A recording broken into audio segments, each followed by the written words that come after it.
नमस्ते, मेरा नाम मरियम शेख है और आप देख रहे हैं खबरी 24। कोरोना पेशेंट की मदद के लिए जो प्लाज्मा थेरेपी का इस्तेमाल किया जा रहा था, अब शायद उसका इस्तेमाल नहीं किया जाएगा। प्लाज्मा थेरेपी को कोरोना के खिलाफ लड़ाई में कारगर तकनीक बताई गई थी। बाकायदा इसे कोरोना को ठीक करने के लिए प्रोटोकॉल में शामिल किया गया था। लेकिन अब बायोमेडिकल रिसर्च देश की सबसे बड़ी संस्था ICMR इस थेरेपी को कचरे के डिब्बे में डालने के लिए तैयार कर रही है। ऐसा क्यों, देखिए हमारी इस रिपोर्ट में। तो चलिए पहले जानते हैं कि प्लाज्मा थेरेपी क्या है। जब किसी शख्स को इन्फेक्शन होता है तो उसके शरीर में वायरस फैलाने वाले एंटीबॉडीज बनने लगते हैं। एंटीबॉडीज उस इन्फेक्शन से लड़ता है और शरीर को रोग बनाता है। डॉक्टर्स का मानना है कि कोरोना वायरस संक्रमित से जो लोग ठीक हो रहे हैं, उनके खून के एक जरूरी हिस्से में प्लाज्मा में कोरोना वायरस के खिलाफ एंटीबॉडीज बन जाते हैं। जो लोग कोरोना संक्रमण से मुक्त हो चुके हैं, वो प्लाज्मा डोनेट कर सकते हैं। कोरोना से लड़कर जीतने वाले व्यक्ति का प्लाज्मा अगर कोरोना संक्रमण व्यक्ति को ट्रांसफर किया जाए तो उसकी रोग से लड़ने की ताकत बढ़ सकती है। रिसर्च में दावा किया गया है कि 3 से 7 दिनों के भीतर संक्रमित व्यक्ति पूरी तरह से ठीक हो सकता है। दिल्ली सरकार ने तो न सिर्फ प्लाज्मा लिया बल्कि प्लाज्मा बैंक भी बना दिया। लोगों के लिए प्लाज्मा डोनेट करने का कैंपेन भी चलाया।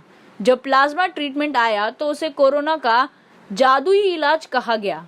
अब ऐसा क्या हो गया कि इसे बेकार बता दिया गया? इसके पीछे एक रिसर्च है जो कहती है इस थेरेपी से मृत्यु दर में कोई कमी नहीं आती है।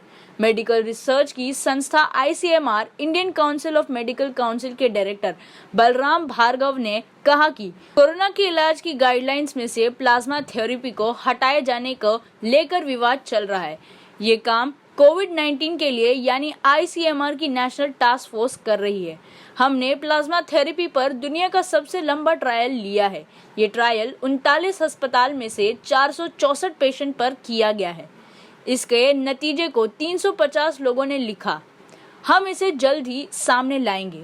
ये लगभग 10 पेज की रिपोर्ट है जिसमें कोविड पर प्लाज्मा थेरेपी के असर के बारे में बताया गया है।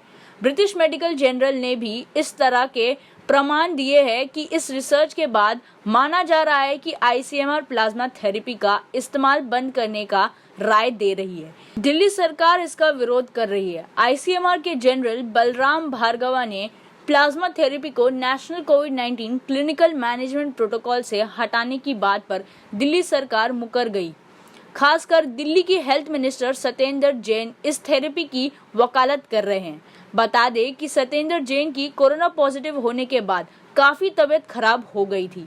उन्हें प्लाज्मा थेरेपी दी गई थी। उनका मानना है कि इसी थेरेपी की वजह से उनकी जान बची है। सत्येंद्र जैन ने कहा कि ICMR एम्स ने केस स्टडी शुरू की थी, लेकिन उन्हें कोई बड़ी कामयाबी नहीं मिली है। दिल्ली सरकार इसमें काफी आगे बढ़ चुकी है। हमने ट्रायल उनके परमिशन से ही शुरू किया था। दिल्ली में 2000 से ज्यादा लोग प्लाज्मा थेरेपी से ठीक हो चुके हैं। मैं खुद उदाहरण हूँ। प्लाज्मा से मेरी जान बची है। मैं कहूँगा ऐसा नहीं करना चाहिए। अमेरिका ने भी कहा है कि प्लाज्मा के फायदे हैं। इस पर अब भी रिसर्च हो रही है जिसमें दिल्ली सबसे आगे है। प्लाज्मा का फायदा तो मिल रहा है। जिन लोगों को प्लाज्मा दिया गया है उनके परिवार से पूछिए कि कितना फायदा हुआ है। फिलहाल अब गेंद ICMR के हाथों में है। अगर वो सरकार को प्लाज्मा थेरेपी को खत्म करने के लिए कहती है तो सरकार उसकी बात मानकर कोरोना के इलाज से इस तरीकों को रोक भी सकता है। ये बात और है कि शुरुआत में सरकार ने भी इस थेरेपी की खूब हिमाकत की थी। इन सब के बीच लोगों की उम्मीद ये है कि कोरोना कब खत्म होगा। आज की वीडियो में इतना ही। लेटेस्ट खबरों के लिए यूं ही देखते रहिए हमारा चैनल खबरी 24। धन्यवाद।